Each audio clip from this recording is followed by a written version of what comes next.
할로 친구들, 여러분 어떤 시간을 보내고 있나요? 매일 가장 찬란한 시간을 누리고 있나요? 아니면 시간만 죽이면서 살진 않나요? 킬링타임용 만화나 게임으로 하루를 보내진 않나요? 내 시간과 내가 누리는 것들은 과연 내가 주인일까요? 오늘 말씀을 통해 그걸 알아보려고 해요. 기도하고 시작할게요.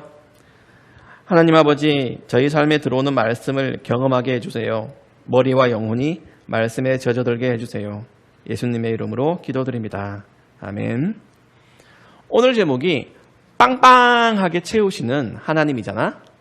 정말로 다윗은요, 이 시편 65편에 하나님이 베풀어 주시는 것들로만 꽉꽉 채웠어요. 온통 흐뭇하고 뿌듯한 내용밖에 없어요. 우리도 여기에 동기화되면 좋겠어요. 본문 전체를 읽어봅시다.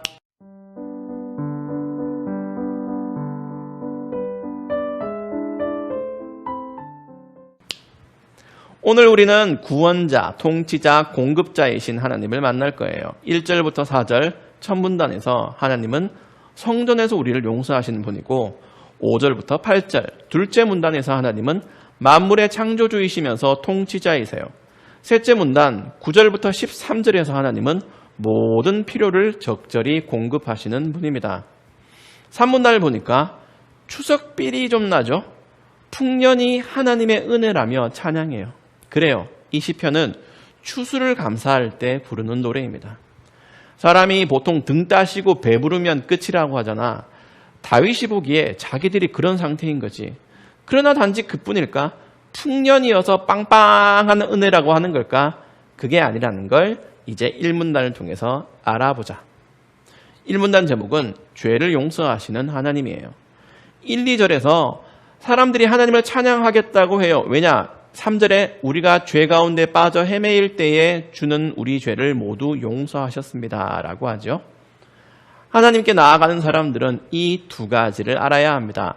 하나님은 죄를 용서하시는 분, 그리고 하나님은 사람을 차별하지 않는 분.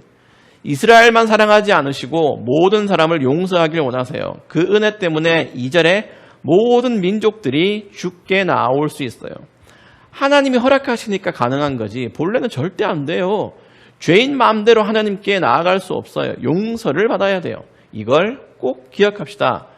우리도 하나님 앞으로 나아가는 사람들이니까, 나아가야 하니까 예배 때마다 왜 죄를 회개하고 죄사함을 선포하는지 잘 생각해 보세요. 이렇게 감사는 제일 먼저 나를 만나주시고 죄를 용서하시는 하나님께 올려드리는 겁니다. 찬송과 기도 중에 이 내용이 빠질 수는 있어도 잊어버리면 안 돼요. 모든 감사의 기초에는 죄를 용서받은 감격이 들어있어요.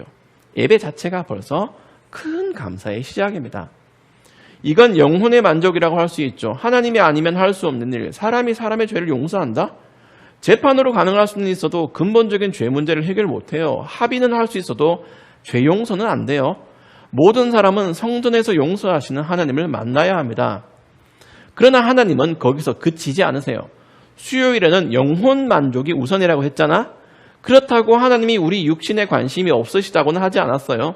하나님은 우리의 의식주, 밥알 한 톨, 양말 한 짝까지 세심하게 살펴보시는 분이에요. 오늘 시편이 노래하는 것 중 하나가 바로 그겁니다. 사람은 능력자이신 하나님도 만나야 됩니다. 모든 사람의 취향과 형편에 꼭 맞는 것들을 채워주는 건 인간의 능력으로도 안 돼요. 식당만 가도 이 사람 입맛이 다르고 저 사람 입맛이 다르잖아.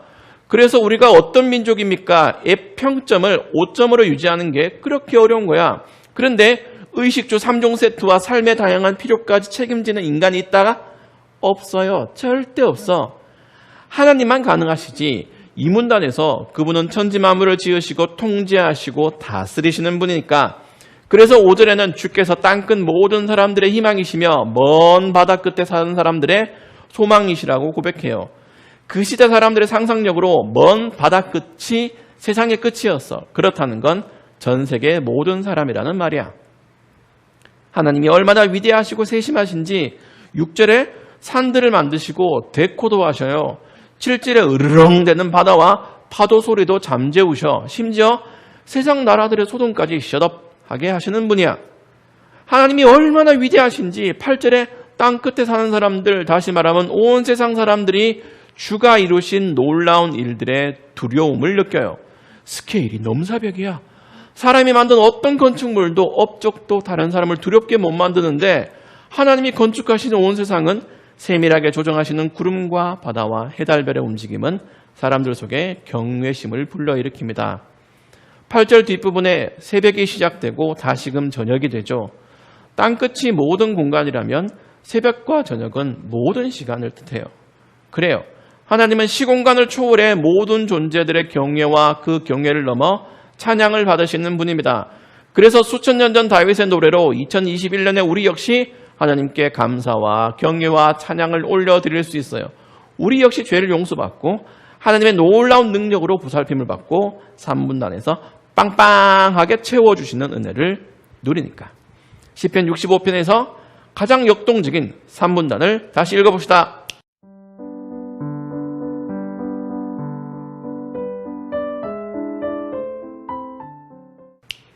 비는요 그냥 오진 않아요. 증발, 대류, 응축, 하강이라는 순서가 있어요.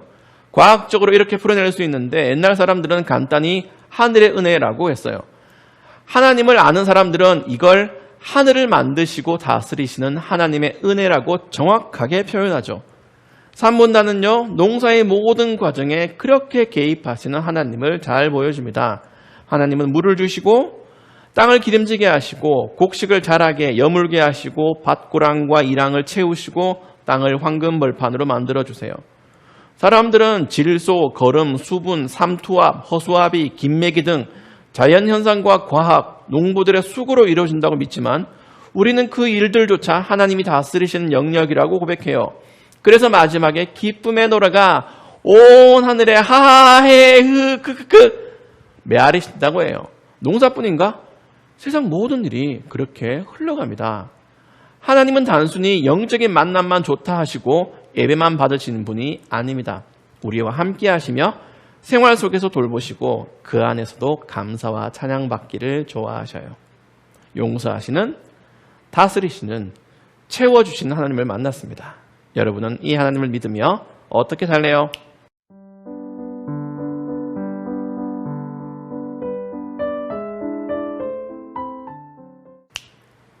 만족하며 살아봅시다.